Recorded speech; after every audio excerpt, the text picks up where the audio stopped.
of Benghazi and the iHeartRadio Jingle Ball. That and more as Inside South Florida starts right now.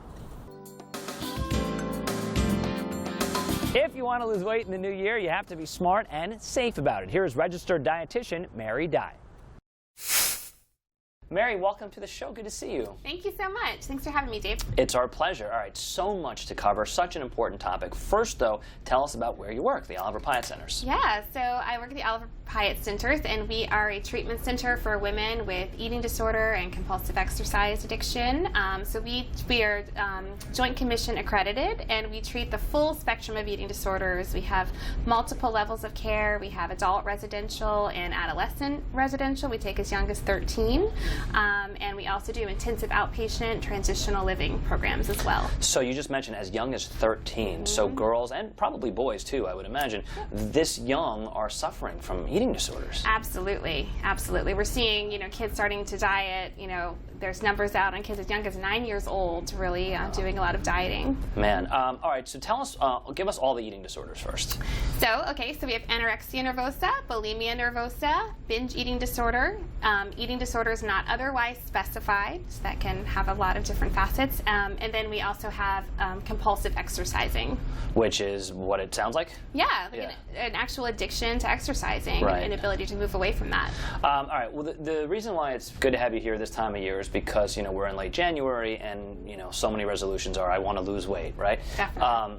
As people are setting out to do that, there are healthy ways to do that and there are unhealthy ways to do that, yep. Right? Give us some unhealthy ways, give us some healthy ways to do that. So I'm going to say the unhealthy ways that we see all the time are cutting out a food group or a type of food. I think one thing we hear all the time is I'm cutting out gluten, I'm cutting out carbohydrates, I'm cutting out fat. Those are big ones. Those are things that our body needs. So we cut them out and problems, so we want them. Looking for fast weight loss is also really detrimental. We see people losing weight very rapidly, really frightens the body. The body gets very self-protective and goes searching for calories and actually gets more prone to hanging on to them over time. Right, you were telling me earlier that if you lose weight really fast, the end result oftentimes is that you put on more than you even started with, right? Absolutely. So it's something we call weight cycling, a person kind of yo-yoing up and down in their body weight, and what we find is the end result is often a higher weight than the person started with, and this is because they'll cut in kind of extreme measures where it's really drastically cutting down calories or quantities of food, and it sends our body into really a starved state. So the outcome might be binging for some people. For some people it'll just be really going back to eating in a more normalized way. However, as a result of the extreme restriction, their metabolism is really compromised, so they're ultimately burning less energy, and their body was so starved that now it's actually looking to hang on to anything that it eats, so it starts to go up. How demoralizing, because you think that you're doing, you think like you're putting in all this effort, you're struggling, but it's going to be for a great cause, and then whenever, a few weeks, a few months later, you look sort of worse than you did earlier. Yeah.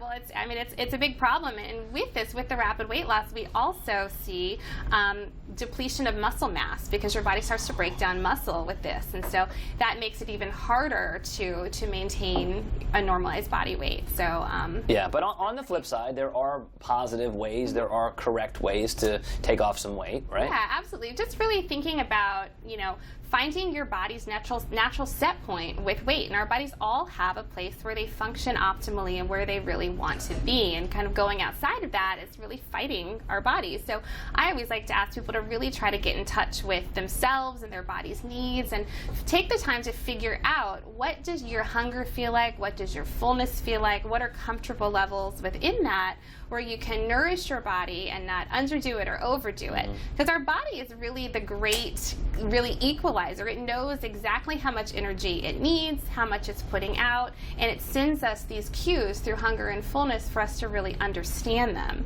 So I always tell people the really healthy way to go about, weight control is to get to know how their body communicates with them about what the needs are. It's so interesting because, we've talked about this before, and we've had MDs on, and we've had nutritionists on, or you're a registered dietitian, and different people have told me different things. But it sounds like you're saying you're not saying don't stop eating carbs. You're not saying don't stop eating sugar. You're saying everything in moderation, I guess, right? Absolutely. So everything in moderation is such a great way to look at it, because then your body's not going to feel deprived. And we think of basic human psychology. If I tell you, you can't eat pizza, then that's going to be really problematic. Your brain I just is cried. Right? I just shed a tear when you said you that. just really started wanting pizza. You'll probably have to have it today. I'm having 3 slices when we're finished. Thank you.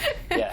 Now I'm thinking about it too. Good. We'll go for pizza. Yeah. So it's like if you tell yourself you can't have something, it's just it's like telling a little kid they can't play with a certain toy. That's going to be the thing that you're really, really wanting. So what we do, when we think of dieting, or whether it's cutting out, I can't have this particular food, or I can't go above this number of calories or points or whatever it is a person's quantifying, you're automatically setting a part of your brain to want to rebel against that. Right. So really what I really am promoting is really having, take an account of everything that you're craving. What are you interested in? What are you desiring? What really sparks your senses? Because those are the things that your body's asking you for.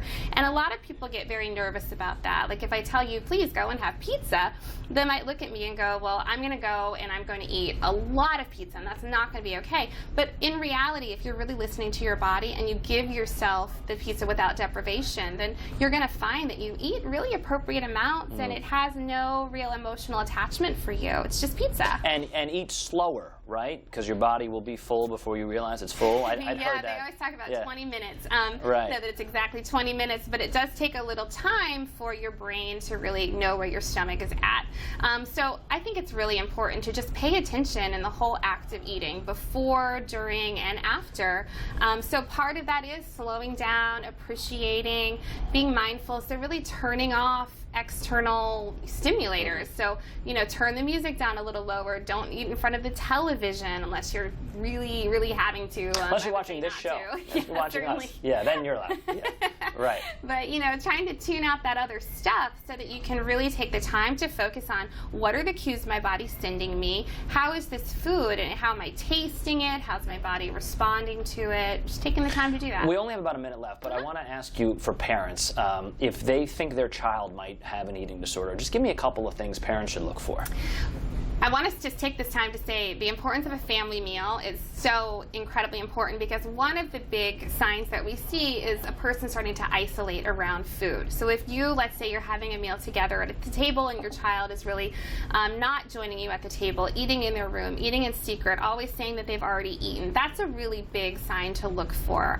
The isolation really starts to happen. If the child is, starting to say really negative things about their body, or asking you to kind of be a short order cook, maybe, like making things very differently, leave this out of mine, leave that out of mine, those can really be things to look for. So I would say try to engage them around the table, engage them in cooking, so that you can get some eyes on kind of what's going on. But those are big flags that we see. Also, if you're kind of hearing them talk about their peer group, or just kind of noticing their behaviors change, or the way that their eating changes when friends might be over, that's big. So Mary, if people want to ask you questions or reach the Oliver-Pyatt Centers, how can they do that? So they can find us on the website. It's Oliver-Pyatt-Centers.com, or they can give us a call at 1-866-511-4325. Thank you so much. Great to see you, and have a great new year. Thank you so much. You got it. Enjoy your pizza. Thank you, Mary. Coming up, how you can walk or run